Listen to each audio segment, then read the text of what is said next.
Welcome to Season 4 of the Empowering Women podcast, a production of the Empowering Women in Industry organization. Together, we will hear from ambitious and inspiring career women as they share their stories of success in overcoming career challenges. I'm Charlie Matthews, founder of Empowering Women, and I'm proud to introduce our host, Shannon Bumgarner from Femspire. Hello, everyone, and welcome to another episode of the Empowering Women podcast.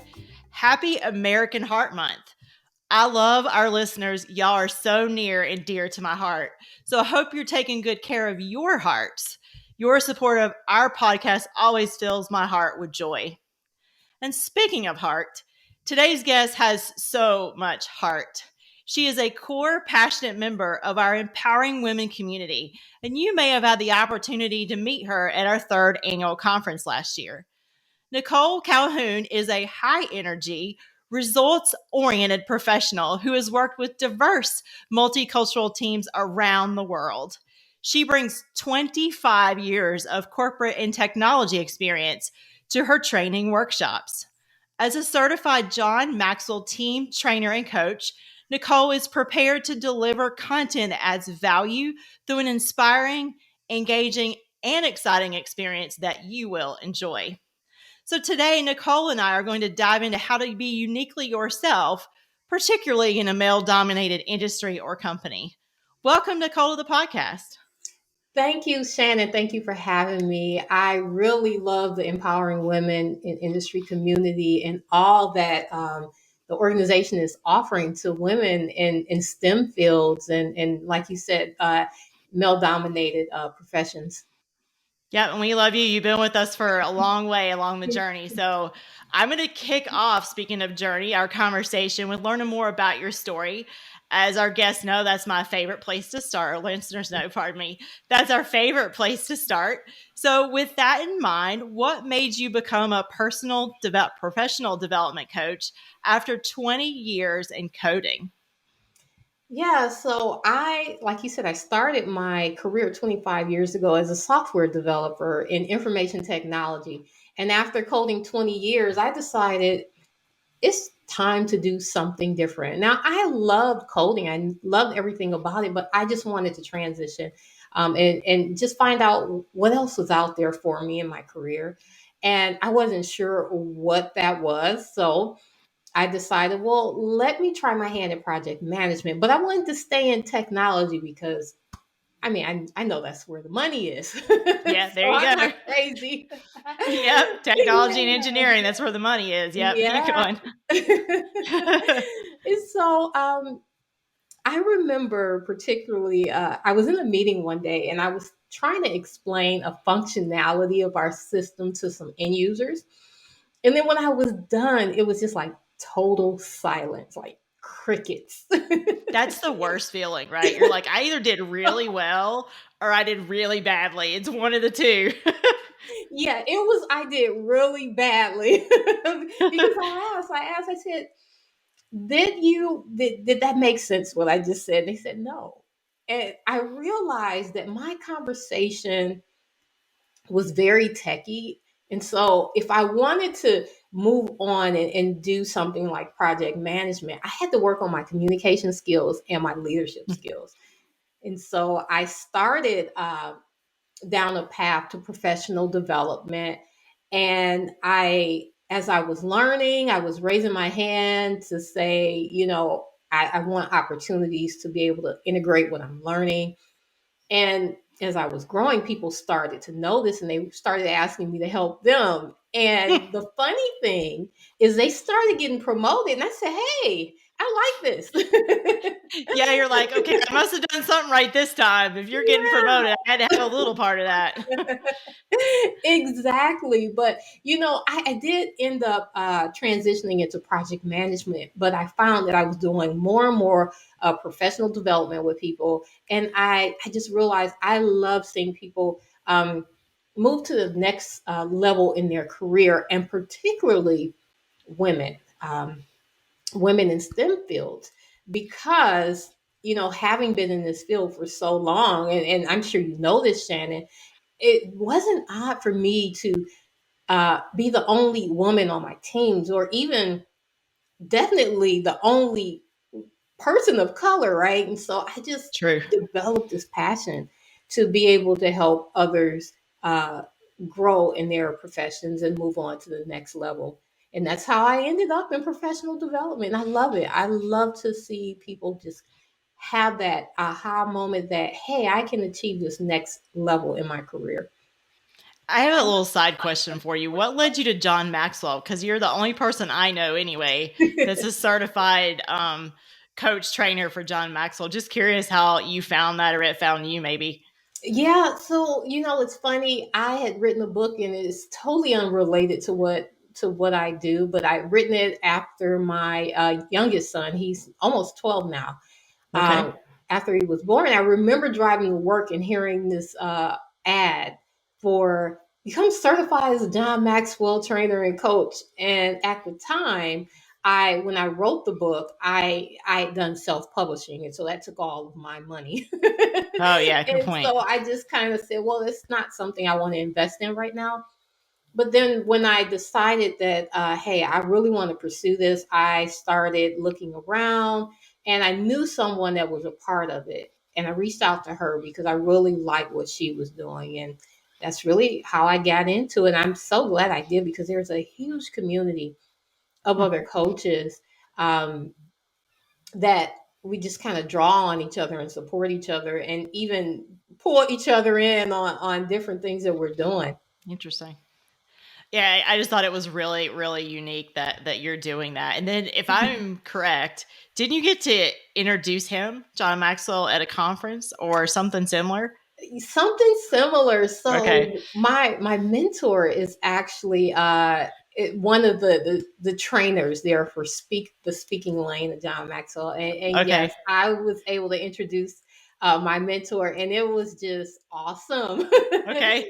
I remember Yeah, seeing yeah. something on LinkedIn, and I wanted to call it out because we all have those moments where you can't believe it's real, and that had to be one of those moments. Oh, it was definitely one of those moments. I mean, my mentor and when you're a part of John Maxwell Team trainer and coach, of course you get that face to face with him. But my mentor has interviewed him on stage, has introduced him, has done all types of things with him, and so yes, it was unreal to just be standing there with all those people staring back at you. Of course, you can't really see them because there's lights Right. everywhere, but Yeah. yeah, it You was know it they're was there. yeah, they're Yep. definitely there. Yeah. I love it. Well, I'm going to pivot just slightly. So, the title of this podcast is going to be The Courage to Be Uniquely You. This is Nicole's title. I don't want to steal it, but I thought it was so great. I'm like, we'll use it as a title for her episode. And it's really a topic where you're a thought leader with so much passion and experience. So, I'm just really curious, when did you discover that was important for you to be uniquely you? How did that come about? So let's you take the know, first question. When did you discover it was important? yeah. So it was a few years back, and the topic itself, it really came together because somewhere in my career, I began to feel I was treated differently. Now, this was me, right? But I began to feel that, and I thought it was because I was not one of the guys Hmm. uh, in this male-dominated industry.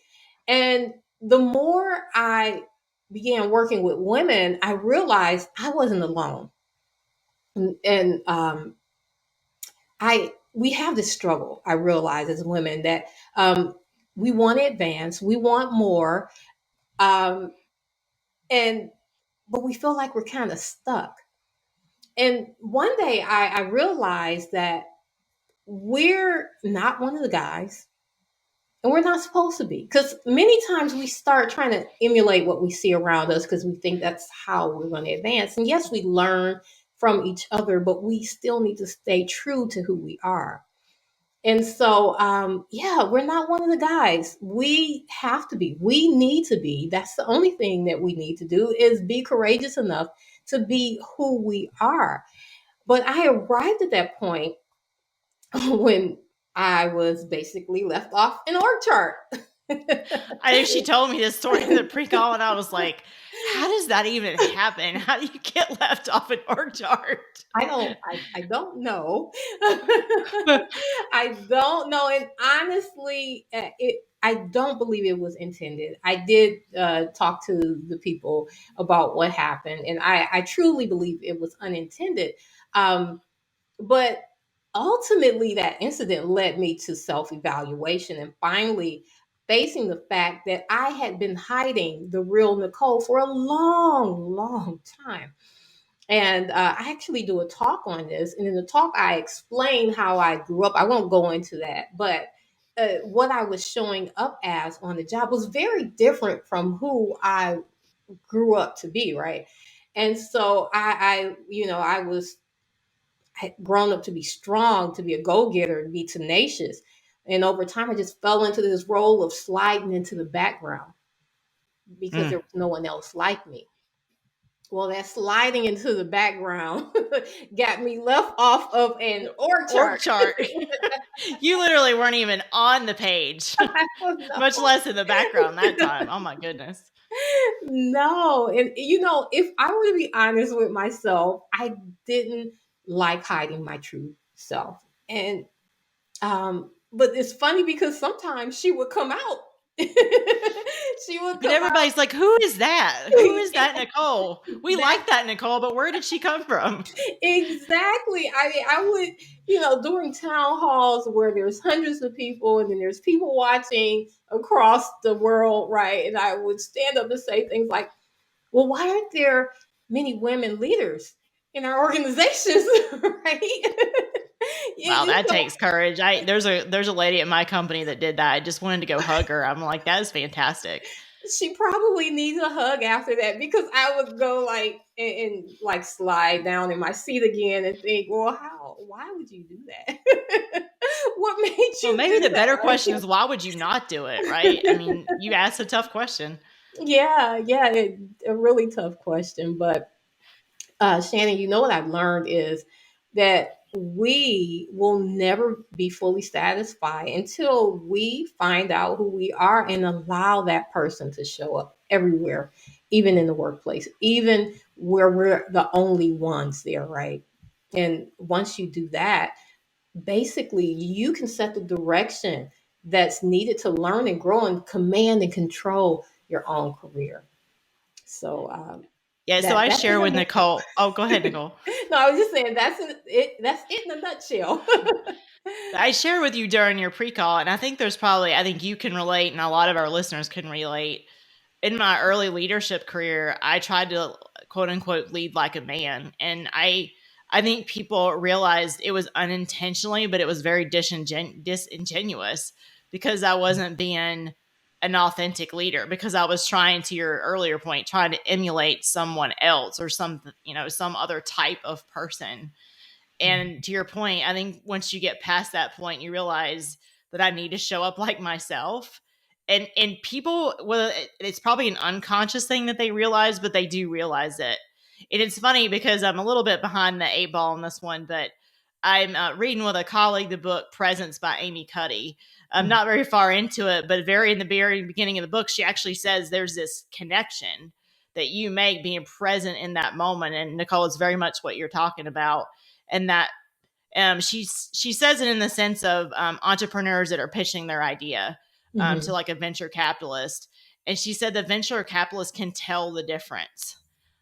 So to your point, I think it's very important to be uniquely you and your own leader. So obviously you've lived it yourself, and we're so glad you let that person out, by the way, for the Empowering Women in Industry organization. But likely you're coaching your clients to be uniquely themselves, is my guess.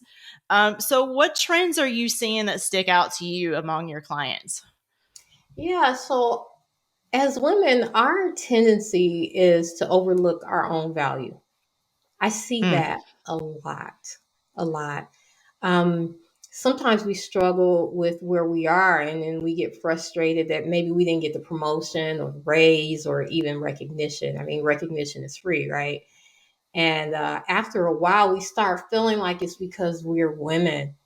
And there's some truth to that, but it's not the only thing that's really holding us back. Um, After I have trained many women, I can say without a doubt that there are some fundamentals that we don't know about ourselves, and that's what's really holding us back. Knowing our value and understanding our worth and our skills, right? And so what we do is we tend to diminish our own work, what we have done, what we have accomplished. We play it down and then we praise the work of others, which is good. We do want to acknowledge the work of others, but we also don't want to kind of diminish what we've done. Um, and I tell people we have to begin to understand the value that we bring to our organizations. They need us, they hired us for a reason. Our teams need us, but we have to be able to see that. Many times they see it and we don't. And I firmly believe that people are going to treat us the way we allow ourselves to be treated. They know when we see value in ourselves. And I've been in a space where I didn't realize my own value. And I've been in a space where I have. And believe me, people know the difference and they treat you according to that. Um, you know, I truly think that everyone, not just women, but everyone, that we're all a package of talents and skills and abilities, but we don't even see them because we underplay our own accomplishments, right? We Yeah, underplay that's a really ours. powerful statement. We don't even see them. We I don't. think that is so true.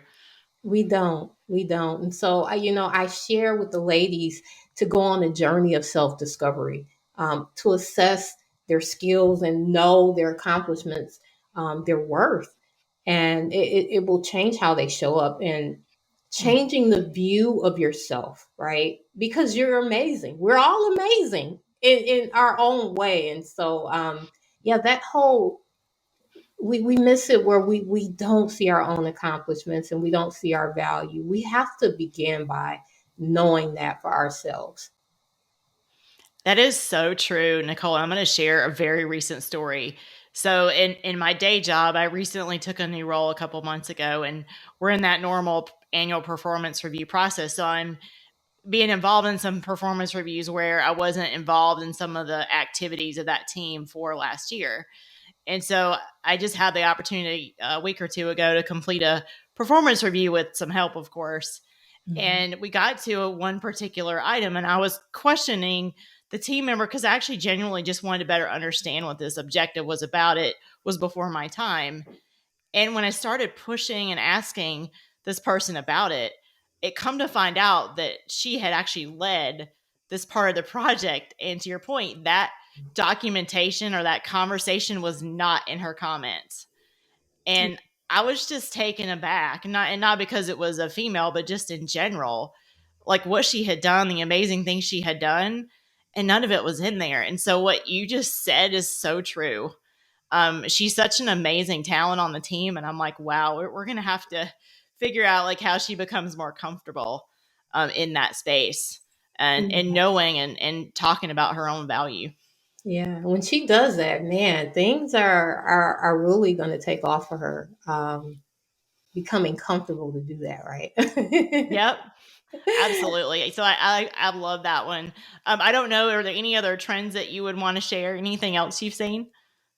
Yeah. So there's some the other trend. Well, we'll dive into that. I'll Okay, go a later. little Okay, further. fair Yeah, enough. yeah, yeah. All right. Yeah, absolutely. So Nicole and I are, I call it STEM sisters. So we both share a passion and a commitment to closing the gender representation gap for women in STEM. And as you know, Nicole, it's worse, and unfortunately for women of color. So when you look at women who've been successful in STEM, what are a couple of attributes you think make them uniquely successful? Oh my goodness.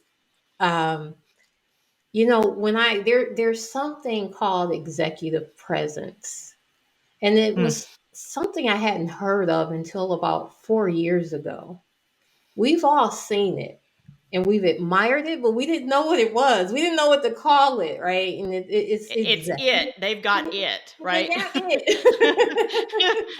And everybody's like, well, what is it? Is that a disease or is it a good thing? I mean, what is it? Yeah. But it was executive presence, and the name can be a little bit misleading because it people tend to think, well, you have to be an executive, right? And that's not what it's intended to mean. It means that you show up with this. I guess it's the power of what we perceive an executive to be, right? Right. And the executive presence, it consists of several attributes, but the main one I would call is that wow factor. And Okay. that's that thing that, like I said, we've seen it. It occurs when a person walks into a room and they can't be ignored. And it's not because they're loud and boisterous, but it's because when they enter, they change the atmosphere of the room. And it's like confidence gives that person that wow factor. And when you become true to who you are, that confidence shows up.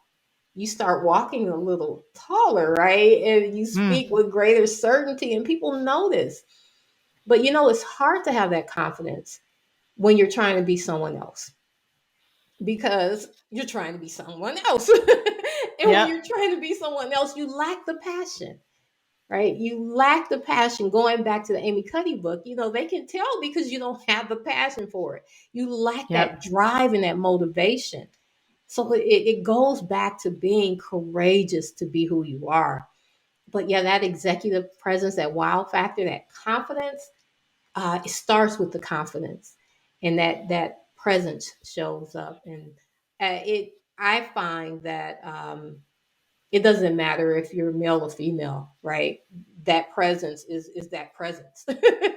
Yep. And it it's weird, but it's really powerful. Yeah, I don't know what you think, but I think confidence, at least part of it stems from knowing your values, like to your earlier point. So really understanding and knowing your value makes you a more confident person, especially in situations where you may feel like you don't belong or it's a little tense or stressful for Mhm. whatever reason. Would you agree, or do you think a little bit differently? I would definitely agree. When you feel like you don't belong somewhere, you try to kind of hide in the background and trying to figure where you fit, right? And Mm. so it does diminish that confidence that you need to do your job and do it well, and contribute in ways that benefit to the organization. So yeah, definitely. And I actually think so. You probably know this. I'm a huge Brene Brown fan. So she talks about fitting in versus belonging.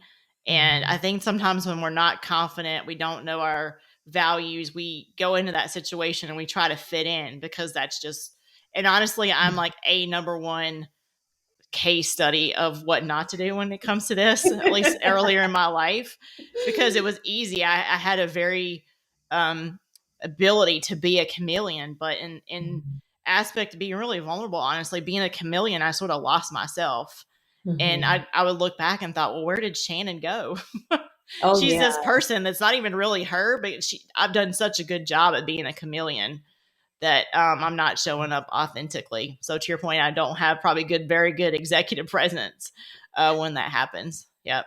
And lots of people though have done that. Lots of people do it.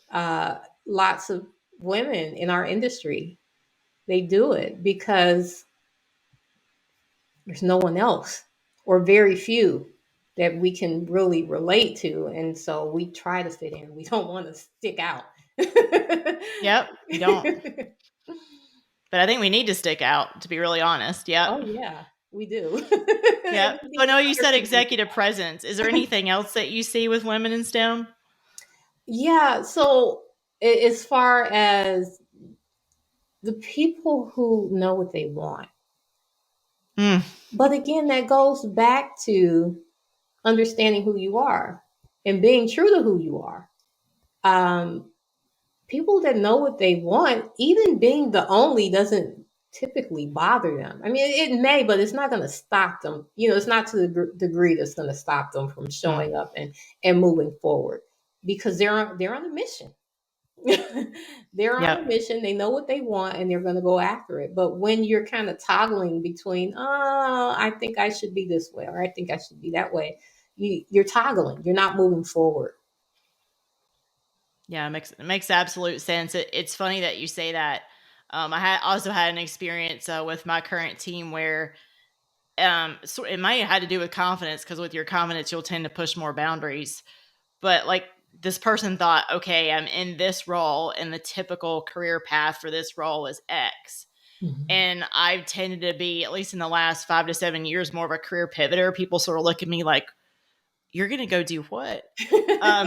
And so I challenged this person. I said, okay, I get that most people follow this path, but is that really what you want? And I said, if it is, if you do that self-discovery, to your point, Nicole, and this is what you want to do, then fantastic. But I don't think you've done the self-discovery to say, no kidding, this is what you want to do. Mm-hmm. And so, to your point, knowing what you want to do is important. And I think sometimes we're influenced by what we think we should be, mm-hmm. because based on our context, let's call it that. Yeah, definitely. And I love that about you, Shannon, that you're just gonna, hey, let me try something else and let me grow in this area, right? And then you're challenging other people. This is possible.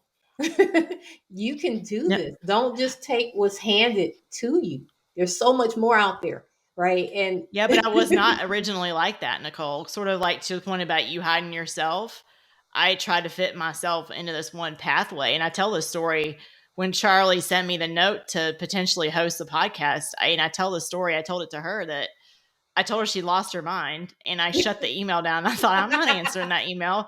Charlie's lost her mind in Alabama over there, so I'm just going to let that go. So I think it sort of gets to your point about the courage. I think that's a very apt word for that. Yep. Thank you. Yep. Thank you.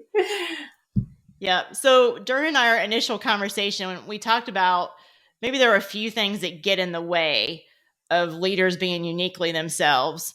And then some of the things that we touched on in our conversation were imposter syndrome and humility. You want to take us through that and some of your thoughts there?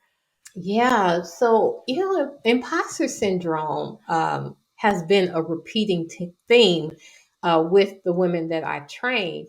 And I don't care whether it's entry level, mid-career, senior leaders, no matter the level, we all struggle with it. Imposter syndrome is a persisting self-doubt despite your level of education, despite your experience and your accomplishments. And we say things like, I'm not good enough, I'm not smart enough, or get this, they're going to think I'm a fraud. Oh, yeah, I've had that one. Yep. Yeah, my favorite recent one taking the new role is, why did she hire me? I'm still trying to figure that out. Yep. Yeah. Yep. And then we think we're the only ones that are thinking this, and we're not, right? There's this whole, they've given it a name, imposter syndrome. And so there was an article in 2020. It was a consulting firm, KPMG. They released this article. It was a report advancing the future of women in business. And they identified that 75% of the surveyed executives, women executives, said so we're talking C-suite probably, or at least VP. Okay. Yes. They said they still experience imposter syndrome. 75%. And we think they got their stuff together, right? Oh, yeah. We think they got it together. And so, imposter syndrome comes from several things, right? One of them is that a lack of self-discovery, which I talked about earlier. But also, it comes when we do great things by taking on new roles like you did, right? Or challenging our limits. We're pushing ourselves beyond our limits. It comes when we stretch and grow ourselves. And we all feel like imposters sometimes. And I think, to your point, it's worse during those periods. So I would say the last several months, to your point, have been worse. Like, I'll sit in a meeting and think, man, what was she thinking hiring me? Right. And then I'm like, oh, there it goes again. There's that imposter syndrome voice that just won't be quiet. Yeah. I've named mine. Her name is Suzanne from Suzanne Sugarbaker from the Designing Women. I'm telling my age here, listeners. But yeah, I've named her. It helps. Oh my goodness. Now, is Suzanne the dark hair? She was the fancy one. Yeah, she was the beauty queen. So I'm totally getting ready to embarrass myself in a very large audience. But I was the beauty queen. I did the beauty queen pageants when I was little. So I say she's the imposter because it's the Southern Belle beauty queen type mentality. That's why I named her Suzanne. So there's my completely embarrassing story for the day. Oh, that is so funny. That is so funny. Hey, I kudos to you for even taking that on. I'm not going to tell you the things I didn't do. I wanted to be, I'll tell you, I wanted to be a cheerleader, but someone told me my legs were too skinny. So I didn't do it. Yeah, I was a cheerleader. It was okay. You didn't miss that much. You were good. But you know, that imposter syndrome, it does a number on us, right? And if you think about it, until we've done something, we don't know whether or not we can do it, right? So when we stretch ourselves like that, we don't know, but we do it anyway, right? We do it anyway, Yep. and we allow ourselves to grow. And that's how we become confident in the fact that we can do it because we try it, right? Yep. So I say, you know, I tell ladies that we just need to kick that imposter syndrome. We need to kick Suzanne in the butt. Yep. Exactly. Yep. But you referenced the humility, and you know, I kind of like came up with this term, the universal misconception of humility. Yeah, which I love. So I brought it up on purpose. Nicole, go ahead. You know, I share with women the need to self promote.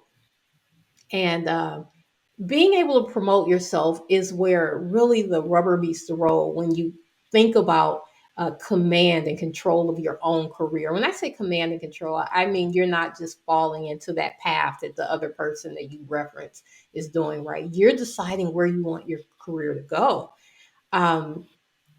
Self promotion, it allows us to sell what our abilities and to sell ourselves.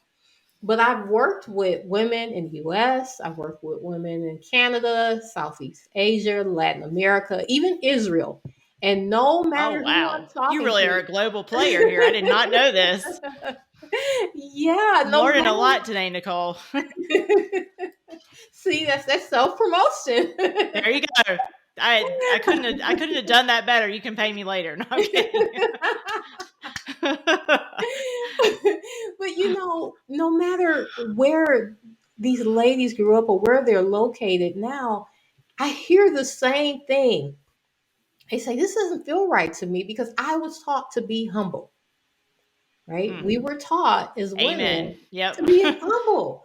And yes, that is true. Everyone should be humble, not just women, right?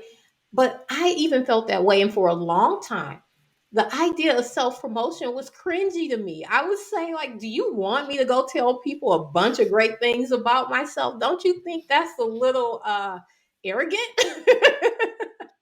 I have to admit, I still feel that way. If I'm really honest, I still feel that way. Yep.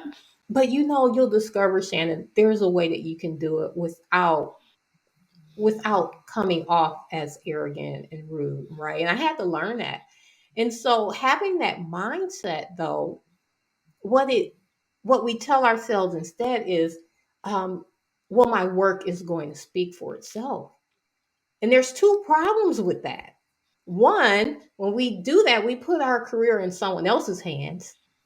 Two, our managers and supervisors are not mind readers. They don't know all of that you've done to accomplish what you've accomplished on the job, right?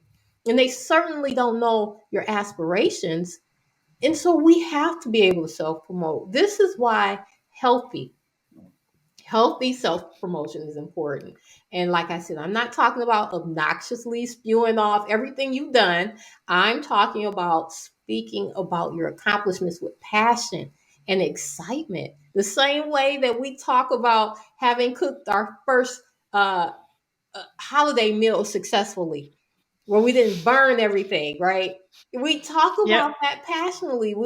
I mean, if that's your thing, for me, it's Right. keeping a house plant alive because I tend to kill them. but Yep, I do too. No green thumb here. That's my mom. I do not have one. that's Nope. my mom too, and I still can't figure it out. I can't either. She'll ask something. I'm like, you know better than to ask me. That thing's gonna die if I touch it.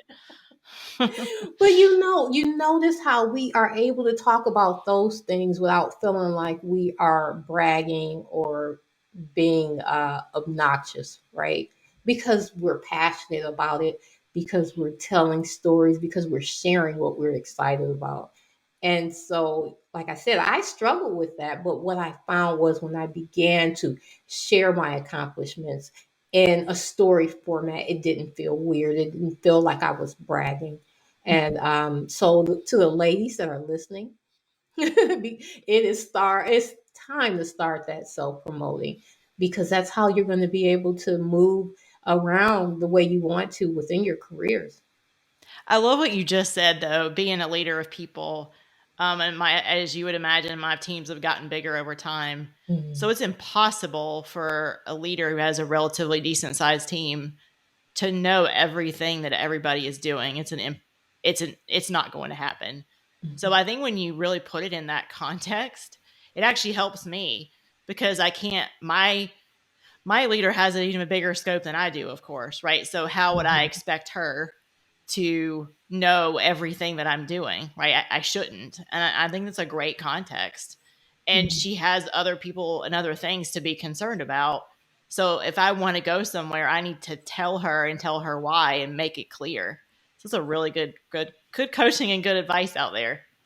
Yeah, Yep. yeah. They don't know the different things that you had to navigate, the problem solving, and those are skills that's needed.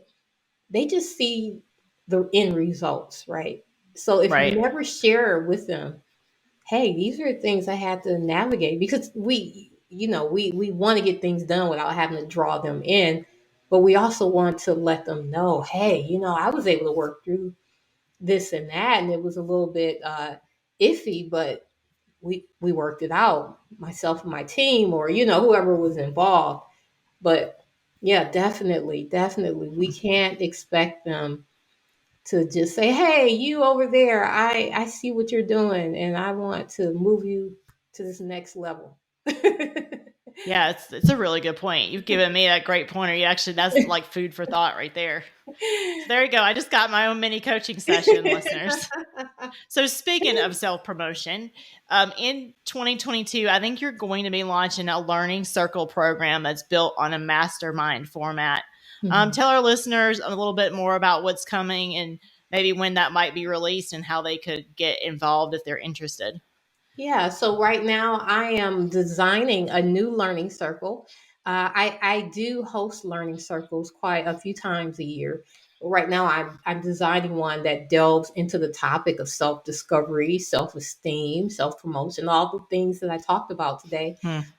because that's what the Courage to Be Uniquely You is really about, right? But the uniqueness of these learning circles is they are held, like you said, in a mastermind format. And this is a process that was made famous in the 1930s by author Napoleon Hill. And Hill Hmm. spent like 20 years interviewing and meeting with thousands of people to discuss principles of success and achievement and personal growth. And some of those people were well recognized people. They were leaders and inventors, creators of their time, people like Rockefeller, Edison, Ford. And so, what Hill did was he identified 13 principles to the secret of achievement. And one of those was the mastermind format. Hmm. I And did not so, know that. I just oh, got my history lesson just shoved in there too. I like it. yeah. But the mastermind, it's a group of intentional, like minded people who come with a common purpose to themselves and to the other people in the group. And so the common purpose to themselves is whatever their life purpose is, their vision or their goals that they're trying to achieve are. And then the common purpose to each other is to add value. Because when I share an experience and you share an experience and then someone else and we all see it differently, and we share that value of our experiences, which helps the entire group. And so we lift each other up and we can contribute to the group itself. In fact, the success of the meetings is determined by the members and what they contribute. So basically, participating in one of the learning circles will allow the ladies to learn not only from the material that I'm presenting, but also from insights and experiences from the collective group.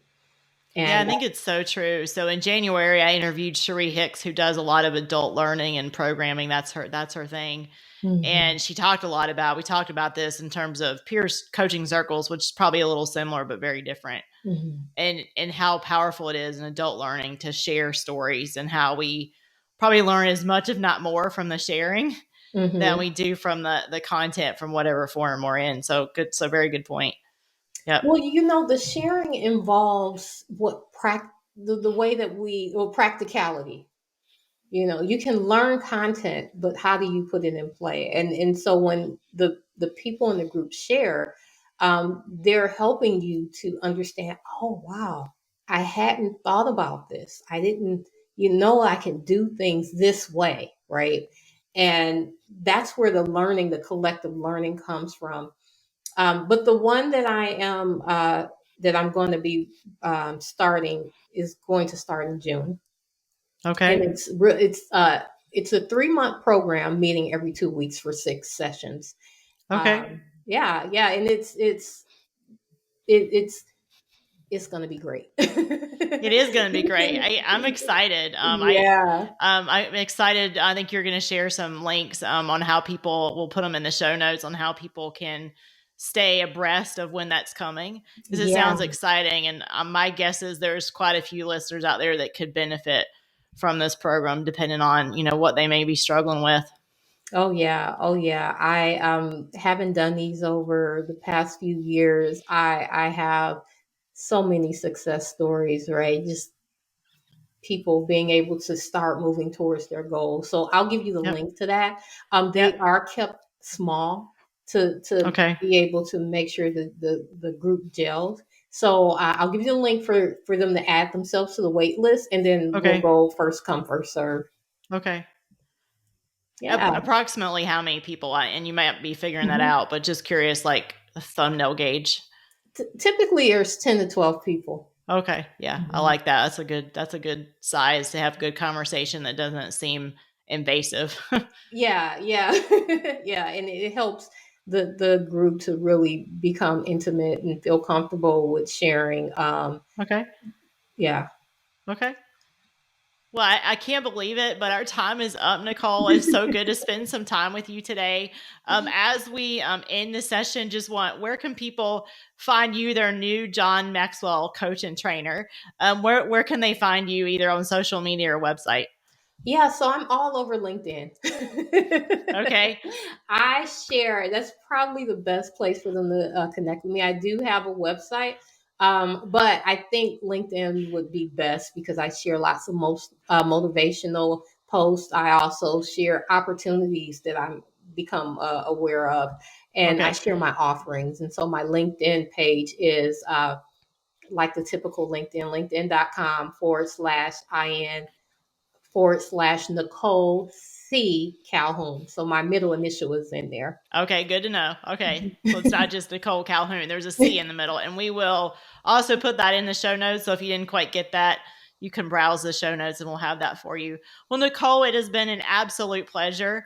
You're so much heart and light in you. And I'm so glad that we had a chance to show you to our listeners and give you a broader audience and let them get to know you a little bit. Thank you. Thank you for having me. And again, I love empowering women and just anything you all call me to do. I love participating. So thank you, Shannon. Absolutely. Bye, everybody. We'll talk soon. Bye.